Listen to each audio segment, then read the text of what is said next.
Hi, I have been going through some stuff lately, and I am very tired and a little delirious, but making videos is fun and it makes me feel human, so enjoy whatever the heck this is. Big spoilers for The Suicide Squad in 3, 2, 1.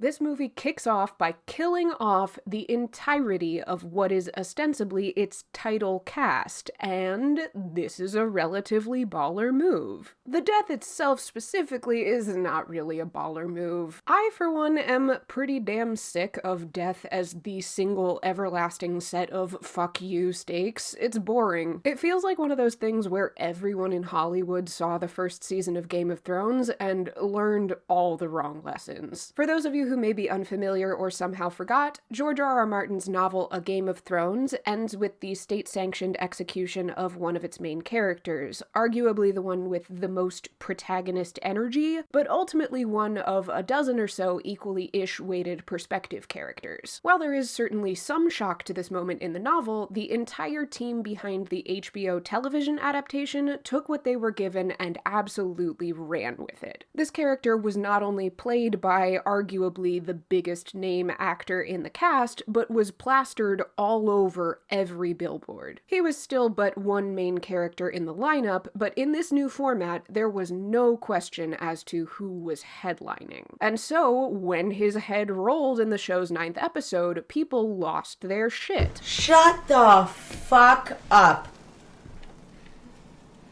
Are you kidding me?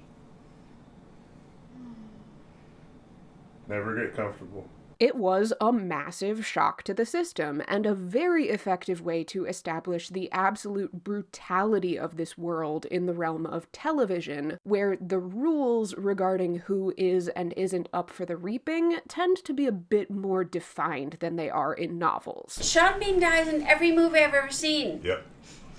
I thought, Maybe this but he's one. like main character. Smart casting, smart marketing, smart writing, champagne for everyone involved. But this seems to have ushered in an era in the middle of which we are still living, where if you want to make your property prestige, or even just event, you gotta kill somebody. Or at least hype the audience up to think you're gonna kill somebody. And that shit just doesn't work in every story. That's the whole reason it works in Game of Thrones. It is aware of what you thought the rules were, and so it is going as hard as it possibly can to let you know on no uncertain terms what kind of rules it is actually playing by. But you know what's not that kind of story? The Marvel fucking cinematic universe. But we still all had to spend months questioning who was and wasn't going to survive what was obviously only ostensibly a sucker punch, just so we could spend another year theorizing how they were all going to come back. Because those kinds of characters don't actually die in this universe, and we all know they're coming back somehow. Doctor Who fell down the same hole for like 3 seasons, prophesying the literal death of its effectively immortal cultural institution, only to miraculously find a way out of it in the finale and start the whole dance over again the next year. Even Succession had us on that train for a hot second. So what do we think? Is dead is the least interesting message I've ever sent about that show, and I knew that while I was typing it, but I still sent it. The point is, I'm sick of it. Everyone go watch The Dark Knight again and take some notes about stakes for pure balance. But in the case of the Suicide Squad, the party wipe doesn't seem to be just a cheap attempt to cash in on discourse points about who's gonna die. It didn't do the right kind of marketing to put itself in that pile, and I am possessed of enough nuance not to toss it there myself. But it's not really a visceral establishment of the brutal stakes of its world either. Yeah, there are a couple of celebrities and a legacy character in there, but if you've seen a trailer before seeing the movie, it's not hard to peg this as a crew of red shirts plus Harley Quinn who's gonna be just fine, obviously. I, of course, have conflicted feelings about this, because it is a massively pulled punch, but also I would happily have just turned this movie off and moved on with my life if Harley had bid it at basically any point. point, fuck you very much. I digress. My point is that what this massive death does, really, is justify this movie's existence as a soft reboot, and specifically a course correction for a movie that telegraphed whose life was up for grabs in a shoddy attempt at edginess by way of stakes, and also was cut in part by a trailer house. Please allow me to introduce myself. You can see me on the Riviera dressed like a playboy. You don't own me.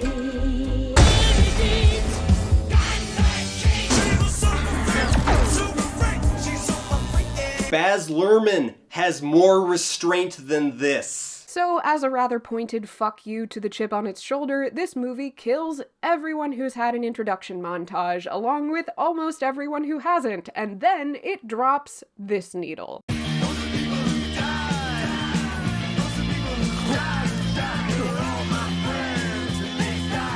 Tongue to cheek 5. Checkmate.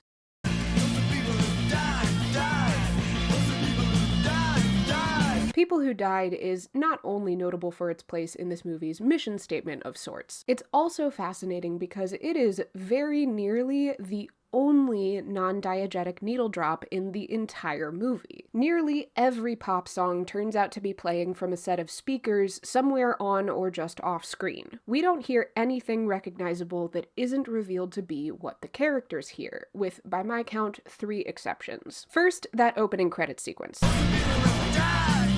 Great, see what you did there? No notes. Second, K-Flay's Can't Sleep.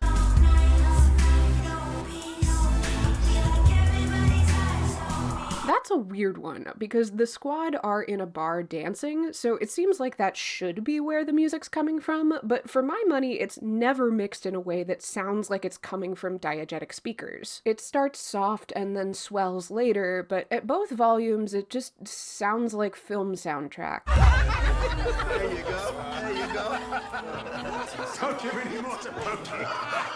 What a weird choice on like 6 levels, but La Gatita Amable could be a Cordo Maltesian bar for American expat sad girls, I guess, so this one gets like half a pass for being sloppy but making just enough narrative sense to fly under the radar. And finally, there's Harley's fight scene, set to Louis Prima's Just a Gigolo / I Ain't Got Nobody.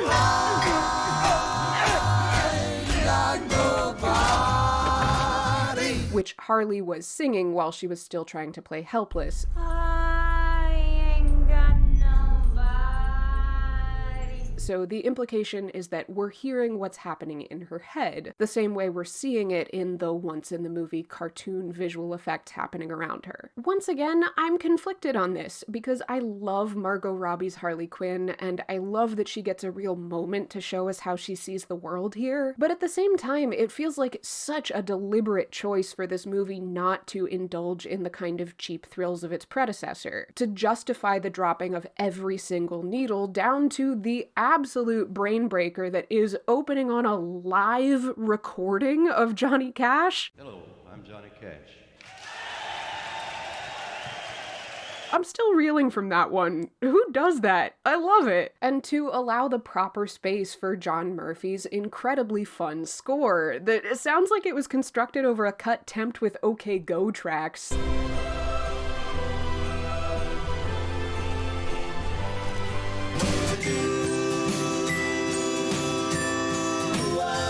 That packs all the pure, aggressive, wham-bam presence of a pop soundtrack alongside the kind of specificity and nuance that can only come with original custom-ass composition to properly shine. I don't know, kind of feels like just as much of a pulled punch as that party wipe.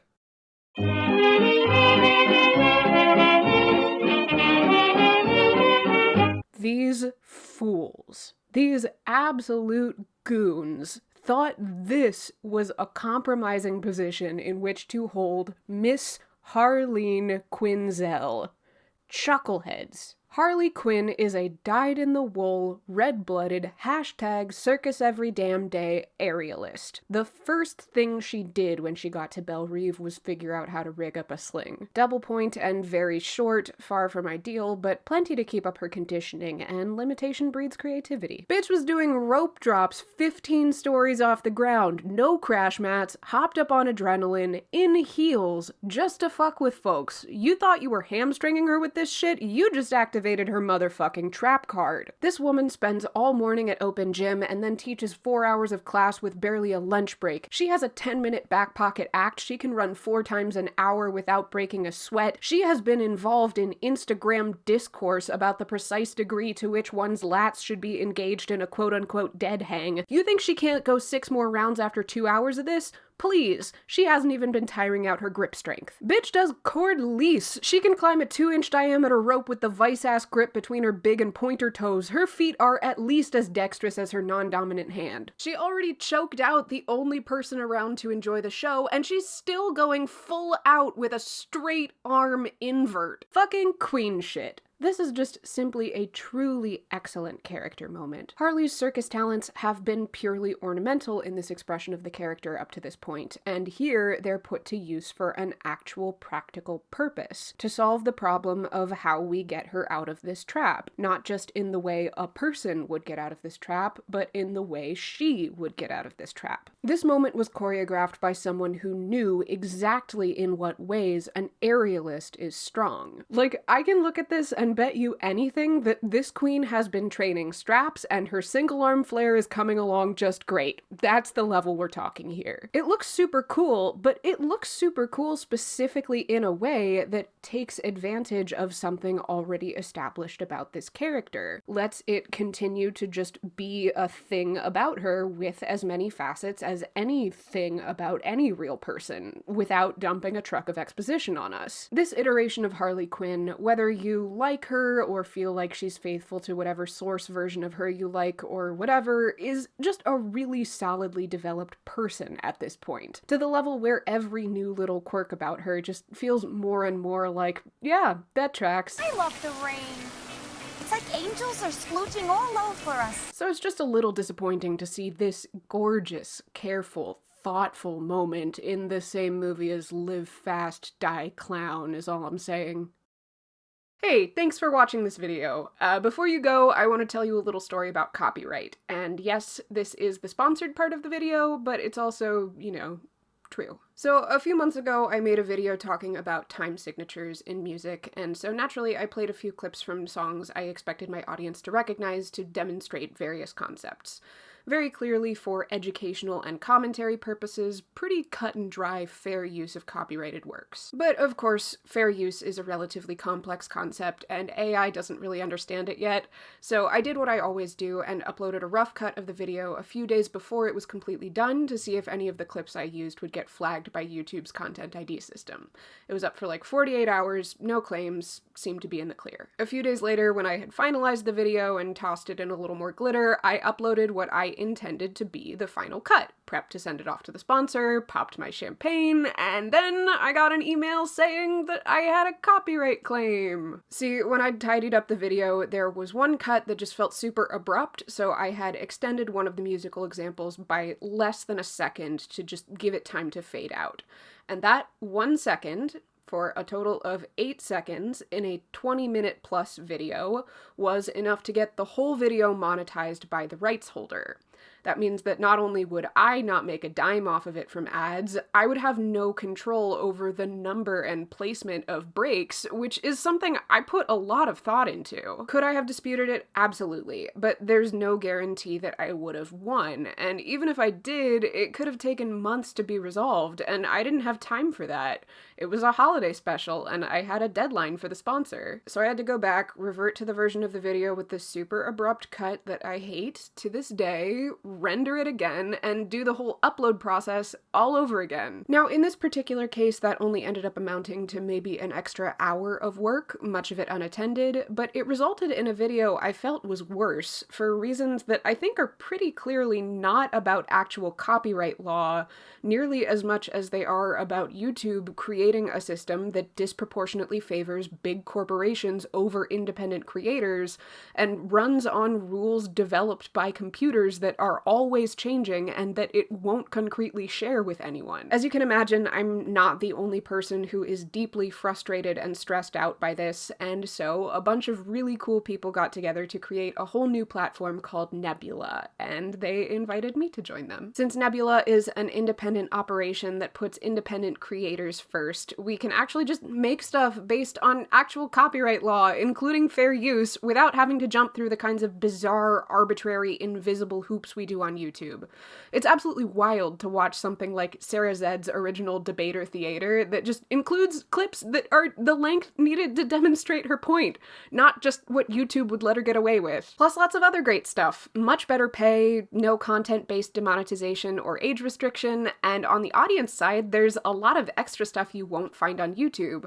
Early access in a lot of cases, and no ads or sponsor reads ever. Nebula is also a killer deal because the good folks over at CuriosityStream believe in what we're doing so much that they've worked with us on a bundle. CuriosityStream is the go-to streaming service for documentary and nonfiction content.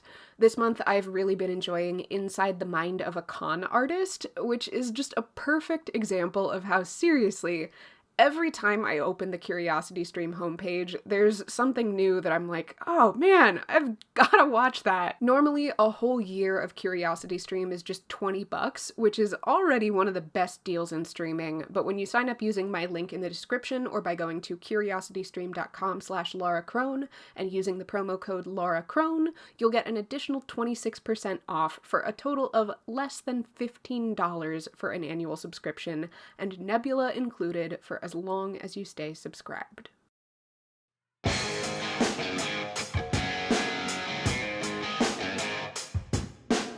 Thank you so much to my patrons, with an extra special thank you to Andreas Evans, Brett C.S., Data Fox, Dylan Lorino, Ilona Concetta, Joe Schlesinger, Madeline Capper, Michelle, Patrick Behringer, Richard Lawson, and Shaw. I have a lot of big, exciting projects that are coming along for the rest of this year. I'm really excited about it. So if you'd like to sign up to support the show and get some exclusive updates and behind-the-scenes content, you can do that at patreon.com/Laura Crone.